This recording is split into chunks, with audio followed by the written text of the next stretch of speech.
So here we are talking again about metacognition. In my last video, we talked about the characteristics of an active learner, characteristics that we all should strive towards. Today we're talking about some of the techniques that active learners are doing that define them as active. You might really want to watch this video before each study session to remind yourself of these techniques, and they won't come to you overnight. Before we start, I'll apologise for the poor graphics, but the content more than makes up for it.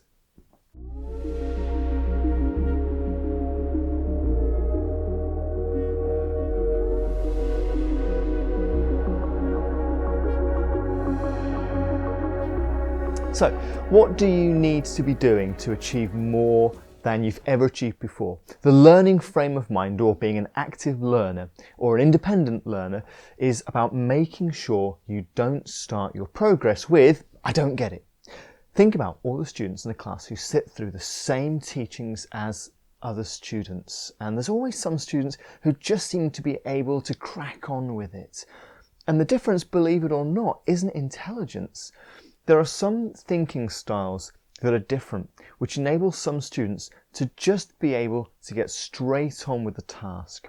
The techniques I'm going to go through with you now are there to help you make the most of these courses so that you feel more able to say, okay, I am going to get on with what I know right now. It isn't a simple shift though, because the thinking approaches that work in those active participants are ingrained.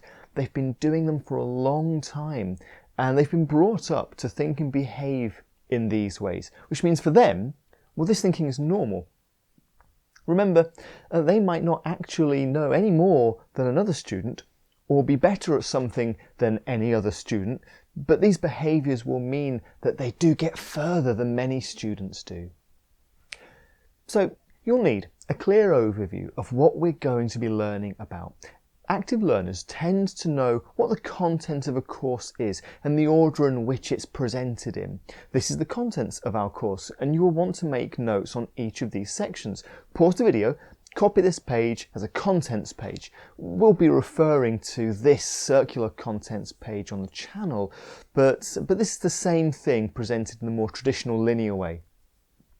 The reason why a contents page is important is you can already start to make sense of what you're going to study by looking for patterns or connections or justifications as to why the learning was done in the order that it is. This course has some patterns that you can see from the contents page, which is already going to get you started. Look at the retrieval skill. All the content is coming up again in the evaluation course, and it does so in the evaluation course too. Knowing this tells you two things. Firstly, evaluation isn't going to be a wholly new course, so most of the learning is behind you by the time you get there. The downside is you aren't going to really understand the evaluation skill if you haven't understood the retrieval and the analysis first. If you don't get the evaluation, it's probably because you've misunderstood something about the first two courses. So go back, revise them. Look at the original writing course. This is all looking back at everything learnt in the retrieval, the analysis, and the evaluation courses. So you might see how this whole course is a bit more manageable. You can already start to see shortcuts in the learning, places where your priorities should be, and what hurdles you need to clear first. You might also draw arrows between these courses to indicate visually which parts are relating to others, just like this. Having this kind of overview whilst you're studying is a good way of setting your pace and keeping your end goal in sight. Okay, did you know that you are not expected to absorb all of the information taught on one pass? Even at university level, students attend lectures, they listen, and then they say, well, I understand about 10% of that, and then they're expected to go away and revise and read up and learn more about the topic later. This is not a failing of the teaching and learning. It's just the nature of learning. At high school level, it's the same thing. No one expects you to get everything, but it does get easier to understand the more times you go back through it. So, Start at step 1, study to completion, and don't stop just because you don't get something. Then go back to step 1 and start again, and repeat until you do get it. This is a perfectly normal learning routine, and it's expected at even the highest levels of learning. This one I think surprises students, or maybe they don't believe it, or they don't want it to be true. Because when you take stock of this, actually it means you need to do more revision than you probably realised.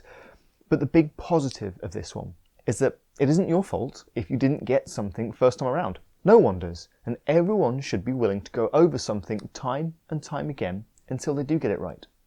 And don't be surprised if, on further study, you have doubts that you really understood any of it at all. This is actually brilliant because it shows that you are realising with revision that you can challenge preconceived ideas, pushing yourself not just to accept something that you assumed first time around, whether it was right or wrong, well, that doesn't matter. Next, did you know that testing actually works as a really good tool for learning?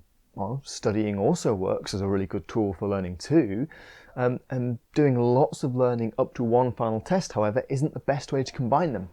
And neither is learning at once and testing yourself over and over and over again. The best way to develop your learning is actually to alternate testing with learning, studying a small amount and then testing that small amount, and repeating that study and test and study and test. When you know it well enough, you can move on to new content and you can repeat the process. Next, generate real questions. If you don't know what to do, you need to read activities carefully and listen to instructions. If you don't get it, you need to just get started and accept that the first run through will be to a lower quality than your second and your third runs through. But you still have to do it. The attainment you achieve after a first run is not the measure of success. You need to generate real questions about words you don't know the meaning of, or the success of your approach so far.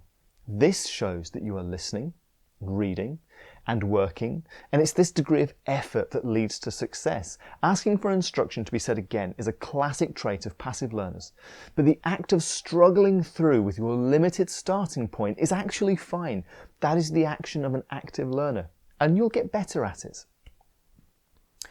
Teachers teach complex subjects in language that they're comfortable with, and we do our best to make it student friendly, but we actually get better at our subjects because we talk it through to other students all of the time, every day. Now, because we get to talk it through, we get to experiment with expressing it in different ways until we find an expression that works really well for us. And you should try this too. You can imagine or think about the wording that you would use and conduct a presentation in your head where you're teaching it. This is one of the techniques that I actually do all the time, imagining what I will say and how I will word it so that I'm rehearsed before a lesson. Or get together with other people so that you can explain what you know to another student. This helps in two ways.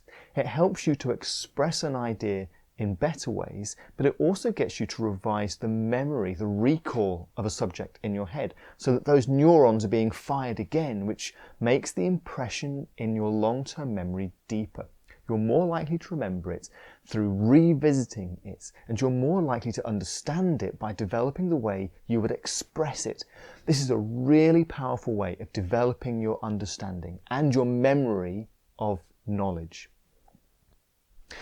Students often collaborate together in study groups, which is one way of helping to develop your learning. It's good because it motivates you to actually study if you're doing it together with friends, and you can help to fill in one another's blanks. Well, this is okay for knowledge-based study, but it's not so great for skills-based study. Consider this alternative. Complete your notes separately from a friend. Don't share your knowledge. You can work in proximity with each other on this, but not actually together, not as a team. Once you've decided on a topic, don't share what you're including in your revision guide or how you are laying out your notes. Keep your notes secret from one another, and then swap what you've made and try to interpret the way your study partner set out that information. You'll find that you each understood different parts in different ways, And the relationship between those parts will be understood differently too. And you'll have presented it differently on the page. The act of trying to understand someone else's notes is a really powerful way of getting you to strengthen the neurons associated with that learning. If you collaborate in the making of your notes, you don't get to challenge your perceptions of how the information works in different parts to make up the whole. Next, a big problem can be daunting to look at, but big problems are just made up of many small tasks. Identify each of the stages and focus on one stage at a time. If you get caught up in the notion that one of these stages being complete isn't the end result, then you're never going to get to that finished item. It staggers me how many students think that the end product happens in one step. And for many students, learning that everything of value is made through the success of lots of small steps can be anxiety triggering, because now there are many things to do and not just the one thing. But these smaller steps are much easier to manage.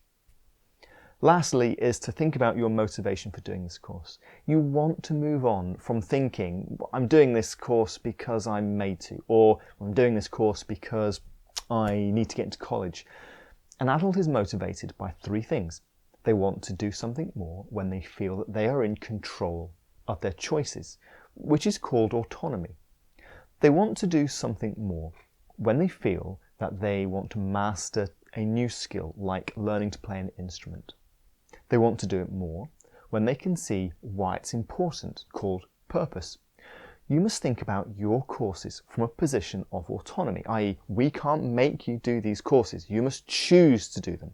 See each course as a skill to master, and mastered skills can be used in all walks of life. And finally, have a sense of your own personal purpose. Well, what career do you want to get into? Your courses are going to be more meaningful to you if you have an aspiration and you can see how the course is important to your personal purpose, your end goals. Metacognition is all about finding ways to reuse the neurons that you've just used for the first time, and having a variety of different ways to reuse those neurons to strengthen them. Planning out a task in small steps, studying through the topic 3 times at 3 different speeds, slower each time, swapping notes with a friend you didn't share ideas with, and giving yourself lots of short tests are all ways you can revisit those same neurons. Have an ambition that your courses fit into.